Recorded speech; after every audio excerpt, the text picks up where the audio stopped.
Yang terkonfirmasi positif COVID-19 mencapai 787.411 kasus. 25 kasus baru COVID-19 dalam 24. Aproximadamente 6.703 fallecidos en estos 15 días de abril reportados en la provincia del Guayas.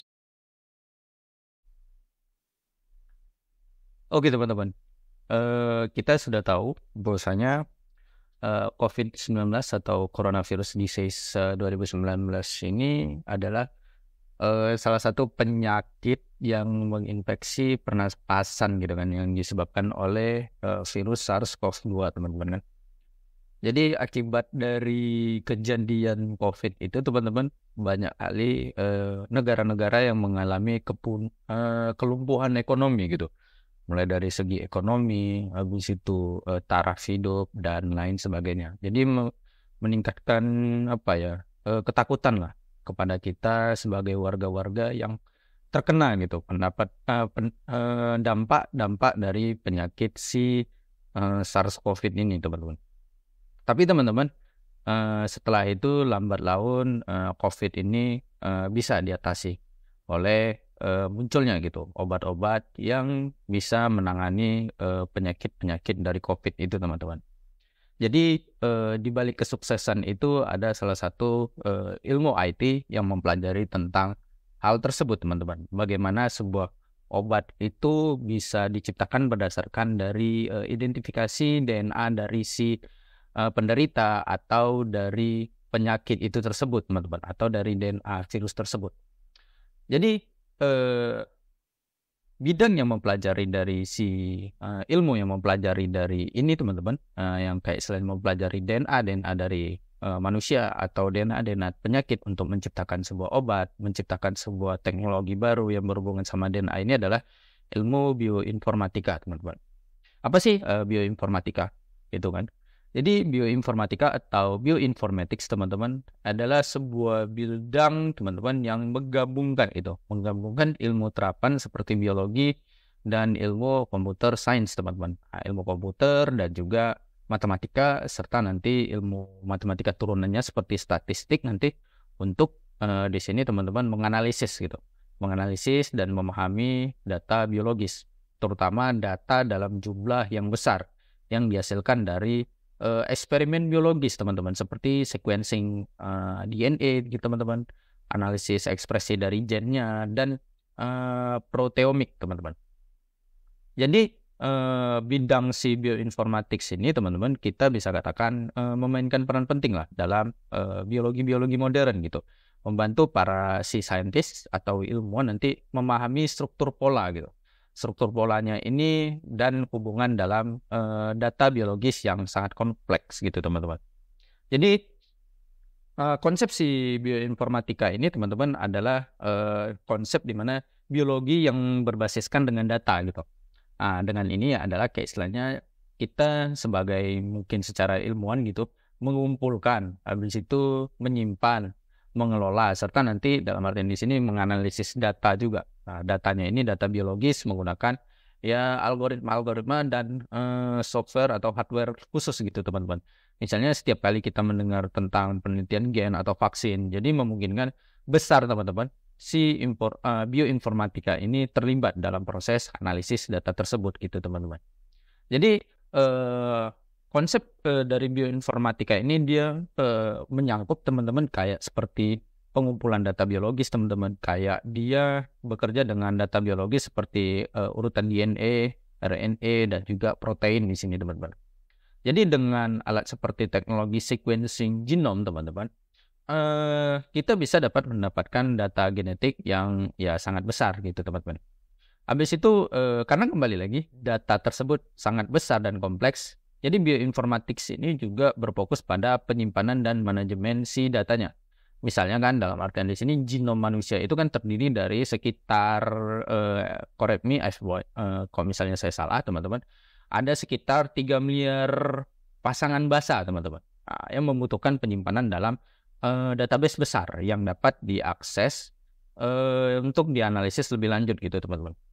Jadi kemudian lanjut ke konsep di analisis dan data biologis, teman-teman. Nah, ini merupakan salah satu langkah, teman-teman, langkah utama dalam si bioinformatika ini, di mana algoritma dan perangkat lunak khusus gitu, teman-teman, nanti atau software khusus dia digunakan untuk menemukan sebuah model pola gitu, menganalisis varian genetik, habis itu memprediksi fungsi gen atau protein, teman-teman. Jadi analisis itu teman-teman membantu dalam memahami konsep penyakit, habis itu mengidentifikasi obat dan bahkan istilahnya nanti mengembangkan pengobatan yang lebih kita bisa katakan lebih efektif gitu. Habis itu teman-teman baru masuk ke pemodelan biologis. Jadi pemodelan biologis ini nanti membantulah para si saintis atau ilmuwan nanti membuat simulasi komputer yang menunjukkan bagaimana sih molekul dalam sel itu berinteraksi satu sama lain, gitu teman-teman. Jadi nanti membantu dalam istilahnya memahami itu proses biologi pada tingkat molekuler yang sangat mendalam, gitu teman-teman. Jadi contoh-contoh di bioinformatika itu ya seperti kayak analisis sequence genetik, habis itu penelitian penyakit, kayak penemuan obat teman-teman, habis itu metagenomik teman-teman. Metagenomik itu kayak memungkinkan lah analisis mikroba dalam sebuah environment tertentu atau lingkungan tertentu gitu. Misalnya dalam usus manusia gitu, usus manusia atau kita juga bilang mikroba di dalam laut gitu teman-teman. Nah kayak istilahnya dalam analisis si metagenomik ini teman-teman, nanti si saintis dapat memahami gitu peran si mikroba itu dalam kesehatan manusia atau ekosistem secara keseluruhan. Misalnya kayak kita bilang tadi kan dalam laut gitu teman-teman. Seperti itu. Jadi teman-teman, sebenarnya software apa sih yang digunakan dalam bioinformatika? Yang pertama adalah BLAST, teman-teman, BLAST, yaitu adalah Basic Local Alignment Search Tool namanya. Jadi itu adalah sebuah software, teman-teman, digunakan untuk menemukan kesamaan gitu antara urutan DNA, RNA atau protein. Jadi alat ini nanti membantulah dalam mengidentifikasi gen atau protein, teman-teman, yang mirip dalam spesies yang berbeda. Habis itu ada package, teman-teman, package dari Python nih. Namanya adalah BioPython, teman-teman. Jadi BioPython ini adalah sebuah library Python yang digunakan nanti untuk melakukan analisis bioinformatics, teman-teman. Bioinformatics seperti manipulasi data DNA dan RNA, teman-teman. Jadi dan juga nanti di bioinformatics ini kita juga bisa membuat analisis sequence dan integrasi data biologis lainnya. Habis itu teman-teman ada juga yang dari Python lagi namanya PyMol, teman-teman. Ini PyMol ini adalah sebuah model yang untuk visualisasi struktur protein 3 dimensi, teman-teman. Jadi ini dalam artian nanti membantu juga para si saintis untuk melihat bagaimana sih protein berinteraksi pada level molekul gitu, teman-teman. Jadi bioinformatika inilah kembali lagi teman-teman, bioinformatika inilah memainkan istilahnya jadi peran penting juga kayak kejadian COVID kemarin itu, teman-teman. Jadi penting dalam proses penemuan dan pengembangan si obat COVID-19 itu kemarin kan. Jadi dalam konteks pandemi di COVID-19 itu, jadi para saintis di seluruh dunia mungkin teman-teman menggunakan lah pendekatan si bioinformatics ini, teman-teman, untuk memahami konsep si virus SARS-CoV-2 itu, teman-teman. Untuk mencari target obat potensial dan mempercepat pengembangan vaksin, teman-teman. Jadi yang pertama teman-teman, gimana sih cara konsep bioinformatika dalam penanganan kayak istilahnya atau pengembangan obat si COVID-19 itu atau penelitiannya gitu. Yang pertama otomatis ya dia analisis dulu, teman-teman. Jadi analisis dulu konsepsi genomik dari virus SARS-CoV-2 itu. Jadi bioinformatika itu teman-teman kita bisa katakan memungkinkan lah para si saintis ini untuk mengurutkan atau nge-sequencing namanya, teman-teman. Nge-sequencing dan menganalisis si genom virus dari SARS-CoV-2 ini secara cepat dan efisien, teman-teman. Jadi dengan teknik si sequence ini, teman-teman, si saintisnya ini bisa memahami dalam artian di sini struktur genom, teman-teman. Genom dari virus SARS-CoV-2 itu dan perbedaan genomik dengan virus serupa seperti SARS-CoV dan MERS, teman-teman kan. Habis itu data genom inilah penting nanti teman-teman bisa untuk memahami bagaimana sih konsep si virus itu bisa menduplikasi, teman-teman. Habis itu bagaimana juga si virus ini bisa menginfeksi si sel manusia gitu dan evolusi si virusnya ini tadi. Jadi dalam konteks si COVID-19 ini, teman-teman, hasil analisis si genomik ini membantulah mengidentifikasi bagaimana sih si virus yang stabil dan tidak pernah bermutasi yang menjadi target penting dalam pengembangan si vaksin dan obatnya ini tadi teman-teman. Jadi kemudian ada juga yaitu adalah kemudian mereka mengidentifikasi kan obat dan pada protein si virusnya itu. Jadi si SARS-CoV-2 ini teman-teman memiliki protein yang esensial untuk proses infeksi dan replikasinya. Seperti kita kenal yaitu adalah protein spike namanya teman-teman. Ini protein spike ini yang digunakan virus untuk menempel ke dalam sel manusia. Salah satunya teman-teman yaitu adalah protein spike namanya. Dan enzim protease namanya teman-teman. Yang berperan dalam perakitan dan mereplikasi si virusnya itu teman-teman. Jadi bioinformatika ini juga digunakan nanti untuk mempelajari ya struktur 3D-nya teman-teman. 3D dari protein ini. Jadi memungkinkan para saintis juga untuk memahami bentuk dan fungsi dari protein-protein yang kita sebutkan tadi.